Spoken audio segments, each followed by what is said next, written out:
सर्दियाँ लगभग जा चुकी थी।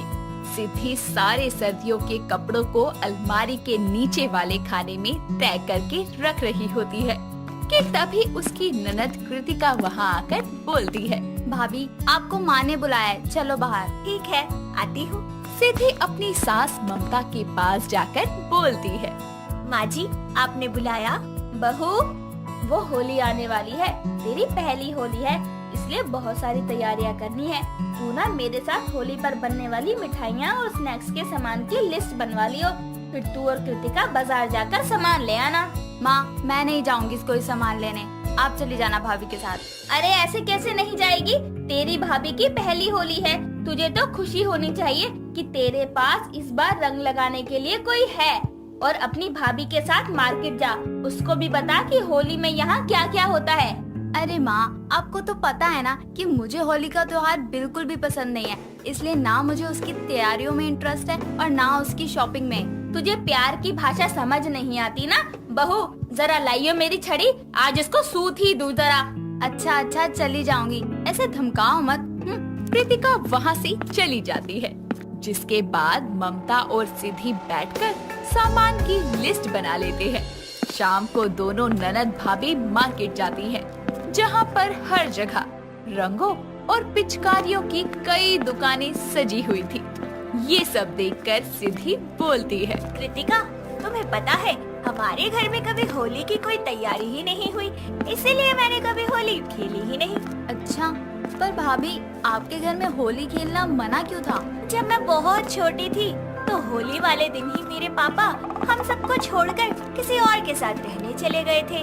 मेरी माँ की जिंदगी में होली के रंगों वाले दिन ही सारे रंग छिन गए थे, इसीलिए माँ ने कभी होली मनाई ही नहीं, क्योंकि जब जब होली का त्योहार आता था माँ को पिताजी का वो धोखा याद आता था। अच्छा, लेकिन आप यहाँ तो मनाओगी ना होली? वैसे मैं होली नहीं मनाती, लेकिन पहली होली है आपकी हमारे घर में, इसलिए मैं आपके साथ थोड़ी बहुत होली तो खेलूंगी ही। सच में बहुत मजा आएगा, चलो सामान खरीदते हैं। दोनों ननद भाभी होली की तैयारियों के लिए सामान खरीद कर घर आती हैं। तो ममता बोलती है, आ गई तुम दोनों? सारा सामान तो ले आई, लेकिन वो होली वाली टी शर्ट नहीं लाई, सफेद रंग की। माँ, किसी ने फिक्स कर रखा है क्या कि होली पर होली की टी शर्ट पहनकर ही होली खेल सकते हैं? हद है यार। अरे बेटा, जरूरी नहीं है, लेकिन तेरी भाभी की पहली होली है, तू तो उसको पूरी तैयारी के साथ त्योहार मनाने में मदद नहीं करेगी क्या? जा मेरी बच्ची, जाकर टी शर्ट ले आ। अरे यार, मैं ऑनलाइन ऑर्डर कर दूंगी, बस अब मुझे जाने दो। कृतिका तो अपनी माँ से तंग आकर अपने कमरे में चली जाती है। अगली सुबह दोनों सास बहू होली पर बनने वाले पकवान बनाते हैं। ये सब देखकर सिद्धि का पति अमन बोलता है, अरे माँ और सिद्धि, हो गई होली की तैयारियां शुरू? सही है, पर माँ मैं ना अपने दोस्तों के साथ बाहर जाऊंगा होली पार्टी के लिए। चुप रह, कहीं नहीं जाना, बहू की पहली होली है।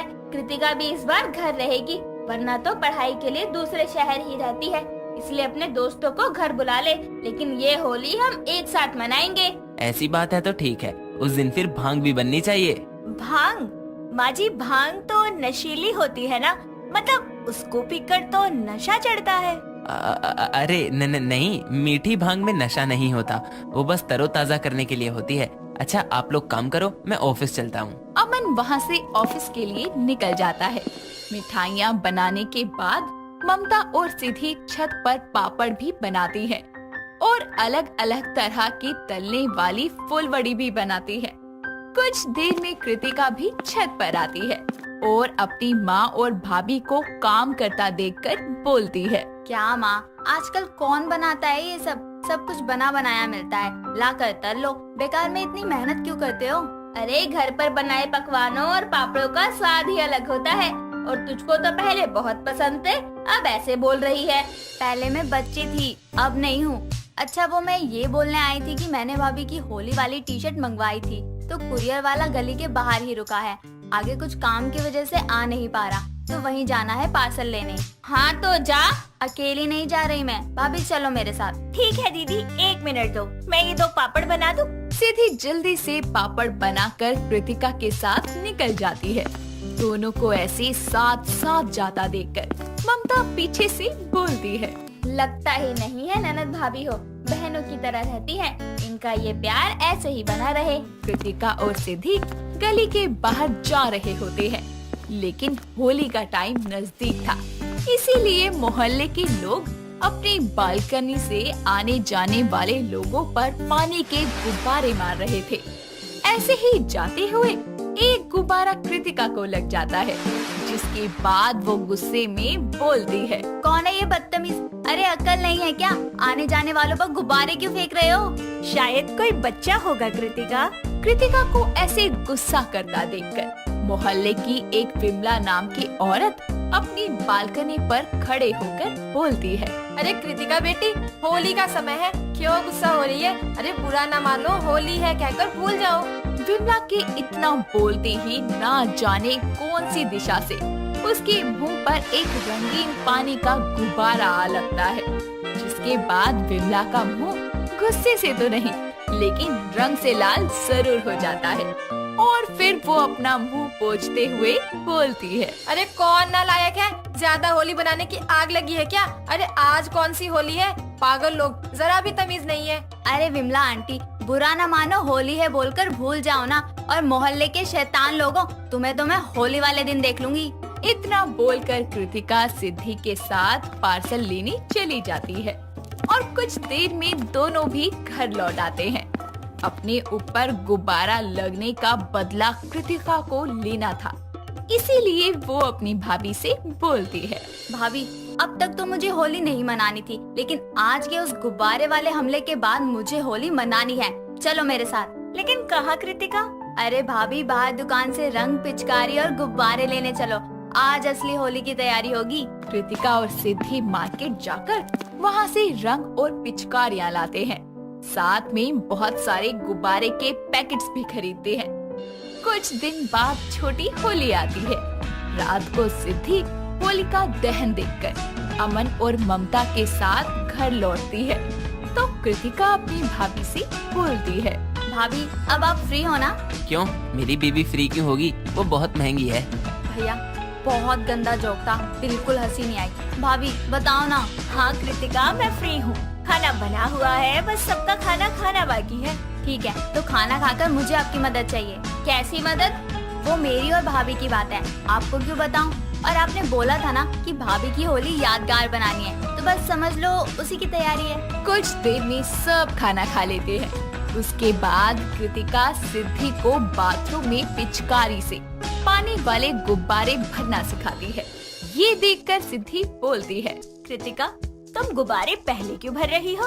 अरे भाभी, जंग वाले दिन जंग की तैयारी नहीं होती, उस दिन सिर्फ आक्रमण होता है, आक्रमण। कोई हम पर हमला करने वाला है क्या? हाँ, वो भी चारों तरफ से। कल होली है और आस पड़ोस के सभी लोग गुब्बारे मारेंगे। अगर उस समय हमने गुब्बारे भरे तो हम हार जाएंगे, इसलिए पहले ही तैयारी कर लेते हैं। ओ, ये बात है, चलो फिर तो सारे पैकेट खत्म कर देंगे। दोनों गुब्बारे भरने लगती है। उन दोनों को चुपके से ममता और अमन देख रहे होते हैं, जिसके बाद ममता बोलती है, कल तक ये लड़की कहती थी मुझे होली नहीं मनानी, और आज देखो ऐसे तैयारी कर रही है मानो होली खेलने नहीं जंग लड़ने जानी हो। कोई नहीं माँ, इसी बहाने सिद्धि की भी पहली होली अपनी ननद के साथ यादगार हो जाएगी। अगले साल तो वैसे भी कृतिका की शादी हो जानी है। हाँ ये तो है, चल लगे रहने दे इन दोनों ननद भाभी को। सिद्धि और कृतिका देर रात तक पानी वाले गुब्बारे भरती है और अगली सुबह जैसे ही सिद्धि अपने कमरे में अपनी आँख खोलती है तो सामने कृतिका हाथों में रंग लेकर अपनी भाभी के गालों पर लगाकर बोलती है, हैप्पी होली भाभी, इस रंगों के त्योहार की आपको बहुत बहुत शुभकामनाएं। भगवान आपकी जिंदगी में भी खुशियों के रंग भर दें। शुक्रिया कृतिका, और तुमको भी होली की बहुत बहुत शुभकामनाएं। लाओ मुझे भी रंग दो, मैं भी तुम्हें रंग लगाऊंगी। पहले आप नहा धोकर भगवान को टीका लगाकर होली की शुभ शुरुआत करो।